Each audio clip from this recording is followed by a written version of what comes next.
बच्चे, साखी का अर्थ क्या है? साखी का अर्थ है, साखी जो है वो संस्कृत के साहित्य से जो है ये शब्द जो है वो लिया गया है। ठीक है, इसका जो मतलब है जैसे आँखों से प्रत्यक्ष देखने वाला, जो हमें एकदम साफ दिखाई दे। ठीक है, उसको हम बोलते हैं साखी। ठीक है, साखी शब्द जो है वो साक्षी शब्द से बदला हुआ रूप है। साक्षी मतलब क्या? प्रत्यक्ष, एकदम सामने। साक्षी शब्द साक्ष्य से बना है, जिसका अर्थ है प्रत्यक्ष ज्ञान।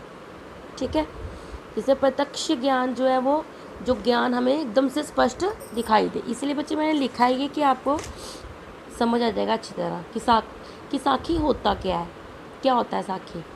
जैसे कि जो प्रत्यक्ष ज्ञान गुरु द्वारा शिष्य को प्रदान किया जाता है।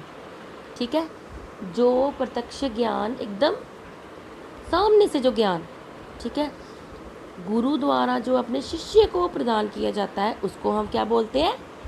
साखी। साखी का मतलब कि एकदम प्रत्यक्ष, एकदम साफ सुथरा। ठीक है, कोई मिलावट नहीं। ठीक है बच्चे,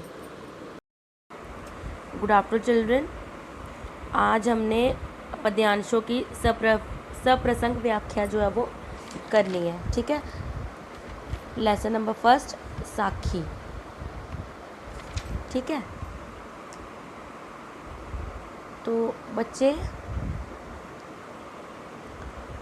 फर्स्ट साखी है, ऐसी वाणी बोलिए मन का आपा खोए, अपना तन शीतल करे औरन को सुख होए। ठीक है, तो कबीरदास जी जो वो कहते हैं कि ऐसी वाणी बोलिए, कि हमें ऐसी वाणी मतलब हमारी वाणी जो होती है वाणी, ठीक है, वो हमें ऐसे शब्द जो है वो ऐसे वचन हमें बोलने चाहिए जिससे क्या हो, जो सामने वाला मनुष्य है, जो हमारे वचन सुन रहा है, जो हमारी बात सुन रहा है, वो अपना आपा जो बिल्कुल ही वो खो दे, एकदम से हमारी बातों में मंत्र मुक्त हो जाए, हमारी बातों में एकदम से खो जाए। ठीक है, अपना तन शीतल करे औरन को शीतल होए।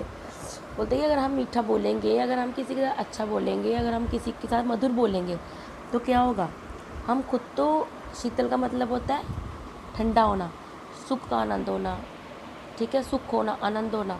हम अपना जो हम खुद तो हमें सुख का अनुभव होगा ही होगा, औरों को भी सुख का अनुभव जो है वो होगा। ठीक है, कबीरदास जी मधुर वचन बोलने के संबंध में कहते हैं कि मनुष्य को ऐसी मीठे वचन बोलने चाहिए जिससे मन का अहंकार समाप्त हो जाए। मनुष्य के द्वारा बोले गए मीठे वचनों से उसका अपना शरीर भी तो आनंद का अनुभव करता ही है, उसे सुनने वाला भी सुख प्राप्त करता है। कहने का भाव यह है कि मनुष्य को सदा मधुर वचन बोलने चाहिए। ठीक है बेटा।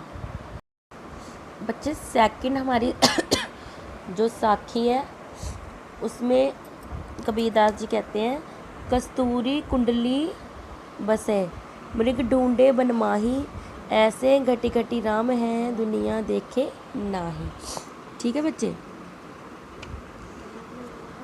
तो कबीरदास जी कहते हैं कि कस्तूरी जो है वो मृग के नाभि में जो होती है वो विराजमान होती है, लेकिन जो मृग है उसको इधर उधर ढूंढता रहता है। ठीक है, जंगल में अपने इधर उधर ढूंढता रहता है। वैसे ही जो इंसान है वो राम को इधर उधर ढूंढते रहते हैं, लेकिन वो राम जो हमारे हृदय में ही विराजमान है। ठीक है बच्चे, कबीरदास जी कहते हैं कि कस्तूरी नामक सुगंधित पदार्थ हिरण को की अपनी ही नाभि में विद्यमान होता है, किंतु वह इस तथ्य से अनजान होता है। हिरण तो उसे जंगल में इधर उधर खोजता रहता है। इसी प्रकार से ईश्वर भी सभी के हृदय में विद्यमान है, किंतु दुनिया के लोग इस बात को नहीं समझते। वे ईश्वर को इधर उधर खोजते रहते हैं। ईश्वर को इधर उधर खोजना व्यर्थ है। ठीक है, इसलिए क्या बोलते हैं कबीरदास जी कि हम जो भगवान को इधर उधर ढूंढते हैं वो ढूंढना बंद कर दें, ईश्वर को अपने हृदय में ही ढूंढें। कबीरदास जी कहते हैं, जब मैं था तब हरि नहीं, अब हरि है मैं नाही। कबीरदास जी कहते हैं कि जब मैं था तब हरि नहीं, जब मैं मेरे अंदर से अहंकार जो है पूरी तरह से मिट गया। ठीक है, जब मेरे अंदर अहंकार होगा ना, जब हमारे अंदर अहंकार होगा तब हमें भगवान की प्राप्ति जो है वो कभी भी नहीं हो सकती। अब हरि है मैं नाही। अब जब तक हमारे अंदर अहंकार विराजमान है तब तक हमें जो है भगवान की प्राप्ति कभी भी नहीं हो सकती। ठीक है, सब अंधियारा मिट गया जब दीपक देखा माही। कहते जब अपने अंदर मैंने ज्ञान रूपी दीपक को देखा तो मेरे अंदर से क्या हो गया, अंधियारा जो था वो एकदम से मिट गया। कबीरदास जी कहते हैं कि जब तक मुझ में अहंकार था तब तक प्रभु मुझसे दूर थे। ठीक है, वो कहते हैं कि जब तक मुझ में अहंकार तब तक भगवान मुझसे दूर थे। अब अहंकार के मिट जाने पर मुझे प्रभु मिल गए हैं। अब मेरे अंदर से अहंकार जो है वो बिल्कुल भी मिट गया है। अहंकार मिटने से मुझे भगवान की प्राप्ति जो है वो हो गई है। जब मैंने ज्ञान रूपी दीपक लेकर अपने अंतःकरण को देखा तो मेरे हृदय का ज्ञान रूपी अंधकार पूरी तरह से नष्ट हो गया था। हमको अपने अंदर से ही जो जोत है वो जगानी पड़ती है। वही जोत जो है हमारे अंदर अगर जगेगी तो हमारे अंदर से जो अज्ञान रूपी दीपक है वो निकल जाएगा और ज्ञानी दीपक हमारे अंदर विराजमान हो जाएगा।